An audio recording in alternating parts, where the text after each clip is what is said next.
Hi, my tiny loves. I thought that I would start a new chapter book today, and I'm going to start The Borrowers. Borrowers is one of my very favorite books from when I was little and up until today. It always has made me, my imagination go crazy because of all of the really cool things in it, and I just love it, and I think that every kid should get to hear it. So I'm going to read it out loud to you. There's a lot of books. There's 5 books in this series. I'm going to start with just the first one, which is called The Borrowers. And then if we like it, there's some more we can do. This is by Mary Norton. So you can see the dad, the mom, and then the kid. All right. The Borrowers by Mary Norton. Let's see if it has a dedication. It doesn't have a dedication, but it does have a picture.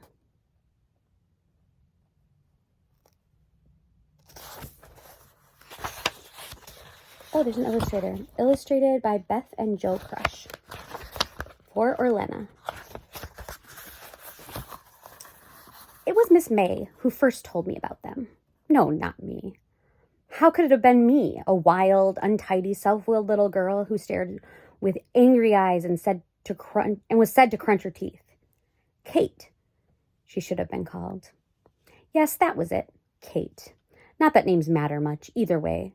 She barely comes into the story. Mrs. May lived in 2 rooms in Kate's parents' house in London. She was, I think, some kind of relation. Her bedroom was on the 1st floor, and her sitting room was a room which, as part of the house, was called the breakfast room. Now, breakfast rooms are all right in the morning when the sun streams in on the toast and marmalade, but by afternoon they seem to vanish a little and to fill with a strange silvery light, their own twilight. There's a kind of sadness in them then. But as a child, it was a sadness Kate liked. She would creep in to Mrs. May just before tea time, and Mrs. May would teach her to crochet. Mrs. May was old, her joints were stiff, and she was not strict exactly, but she had that inner certainty which does instead. Kate was never wild with Miss May, nor untidy, nor self-willed, and Mrs. May taught her many things besides crochet: how to wind wool into egg-shaped ball, how to run and fell and plan a darn, how to tidy a drawer, and to lay like a blessing above the contents a sheet of rustling tissue against the dust. "Where's your work, child?" asked Mrs. May one day when Kate sat hunched and silent upon the hassock. "You mustn't sit there dreaming. Have you lost your tongue?" "No," said Kate, pulling at her shoe button. "I've lost the crochet hook." They were making a bed quilt in woolen squares. There were still 30 to do. "I know where I put it," she went on hastily. "I put it on the bottom shelf of the bookcase just beside my bed." "On the bottom shelf," repeated Mrs. May, her own needle flicking steadily in the firelight. "Near the floor?" "Yes," said Kate, "and I looked on the floor and under the rug everywhere. The wool was still there, though, just where I'd left it." "Oh, dear," exclaimed Mrs. May lightly. "Don't say they're in this house, too." "That what are?" asked Kate. "The borrowers," said Mrs. May, and in the half-light she seemed to smile. Kate stared a little fearfully. "Are there such things?" she asked after a moment. "As what?" "As people, other people living in a house who borrow things?" Mrs. May laid down her work. "What do you think?" she asked. "I don't know," Kate said, pulling hard at her shoe button. "There can't be. And yet," she raised her head, "and yet sometimes I think there must be." "Why would you think that there must be?" asked Mrs. May. Because of all the things that disappear. Safety pins, for instance. Factories go on making safety pins, and every day people go on buying safety pins, and yet somehow there never is a safety pin just when you want one. Where are they? Now, at this minute, where do they go? Take needles," she went on. "All needles my mother ever bought, and there must have been hundreds. Can't just be lying about the house." "Not lying about the house, no," agreed Mrs. May. "And all the other things that we keep on buying again and again, like pencils and matchboxes and sealing wax and hairpins and drawing pins and thimbles." And hat pins, put in Mrs. May, and blotting paper. Yes, blotting paper, agreed Kate, but not hat pins. That's where you're wrong, said Mrs. May as she picked up her work again. There was a reason for hat pins. Kate stared. A reason, she repeated. I mean, what kind of reason? Well, there are two reasons, really. A hat pin is a very useful weapon. And, Mrs. May laughed suddenly, but it all sounds such nonsense, and, she hesitated, and it was a very long time ago. I'm afraid I'm going to keep coughing, so I'm going to drink this coffee that's been sitting in this mug. I probably should have been drinking water, but we all make choices. All right.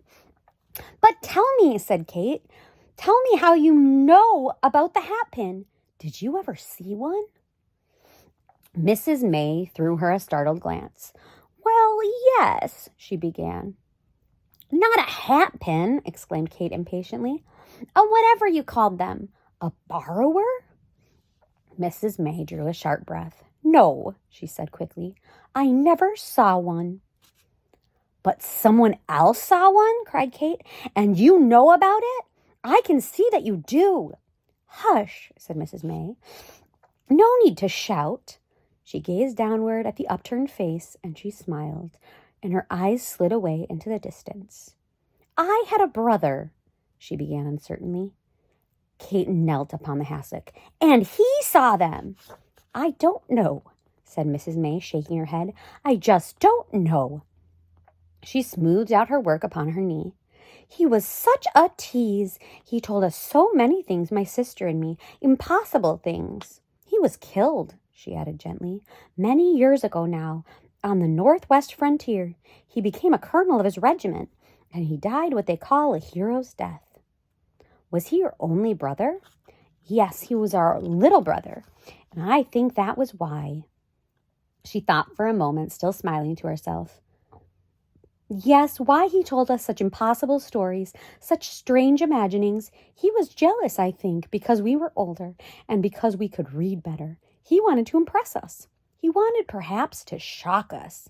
And yet, she looked into the fire, there was something about him, perhaps because we were brought up in India, among mystery and magic and legend, something that made us think that he saw things that other people did not see. Sometimes we'd know he was teasing, and other times, well, we were not so sure. She leaned forward and in her tidy way brushed a fan of loose ashes under the grate, and then, brush in hand, she stared again in the fire. He wasn't a very strong little boy. The first time he came home from India, he got rheumatic fever. He missed a whole term at school and was sent away to the country to get over it, to the house of my great aunt. Later, I went there myself. It was a strange old house. She hung up the brush on its brass hook, dusting her hands on her handkerchief, and she picked up her work. Better light the lamp, she said. Not yet, begged Kate, leaning forward. Please go on. Please tell me. But I've told you. No, you haven't. The old house, wasn't that where he saw? Mrs. May laughed. Where he saw the borrowers? Yes, that's what he told us, what he'd have us believe. And there's more. It seems he didn't just see them, but that he got to know them very well, and that he became a part of their lives, as it were. In fact, you might almost say that he became a borrower himself. Oh, do tell me, please. Try to remember, right from the very beginning. But I do remember, said Mrs. May. Oddly enough, I remember it better than many real things which have happened. Perhaps it was a real thing. I just don't know. You see, on the way back to India, my brother and I had to share a cabin.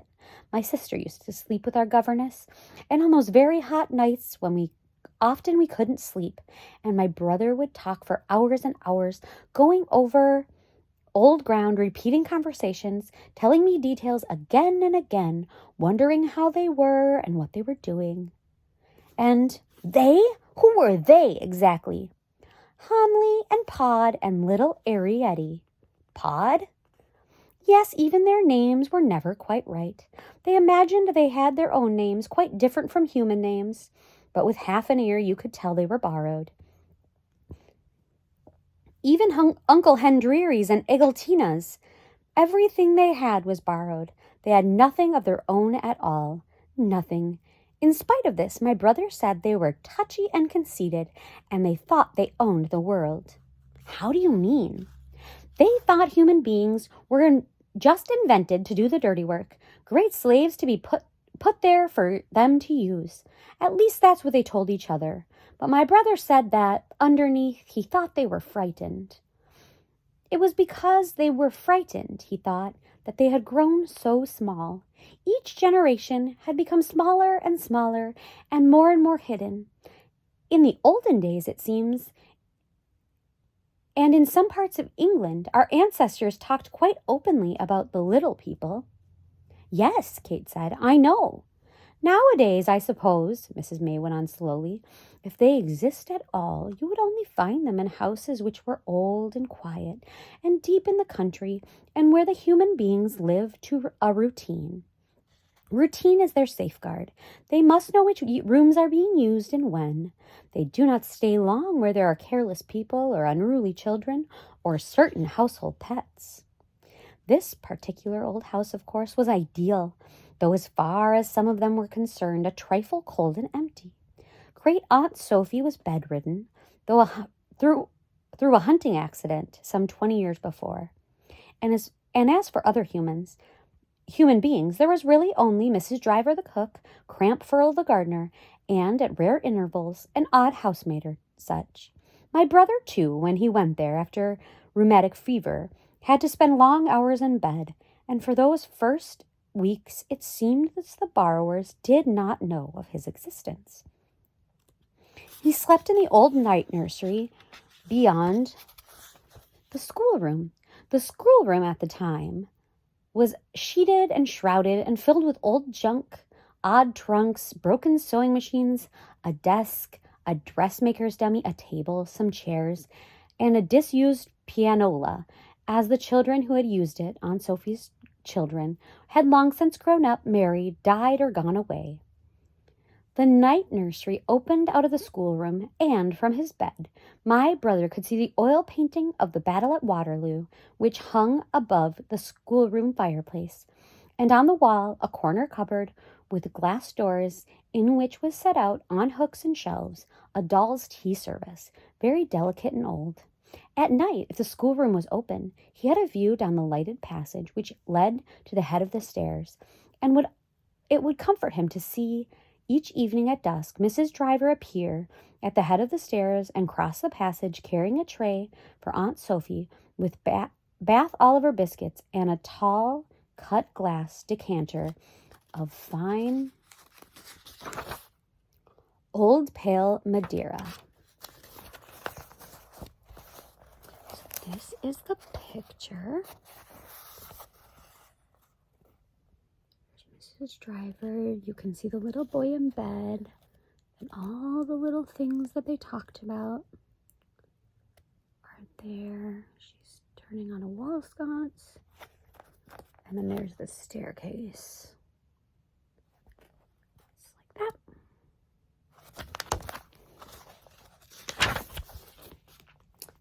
On her way out, Mrs. Driver would pause and lower the gas jet in the passage to dim the blue flame. That's what she was doing in the picture. And then he would watch her as she stumped away downstairs, sinking slowly out of sight between the banisters. Under this passage, in the hall below, there was a clock, and through the night he could hear it strike the hours. It was a grandfather clock, and very old. Mr. Frith of Leighton Buzzard came each month to wind it, as his father had come before him and his great-uncle before that. For 80 years, they said, and to Mr. Frith's certain knowledge, it had not stopped, and as far as anyone could tell, for as many years before that. The great thing was that it must never be moved. It stood against the wainscot, and the stone flags around it had been washed so often that a little platform, my brother said, rose up inside. And under this clock, below the wainscot, there was a hole. And that's the end of chapter 1. I'll be back to do chapter 2. Chapter 2 after I'm done coughing. I love you very much.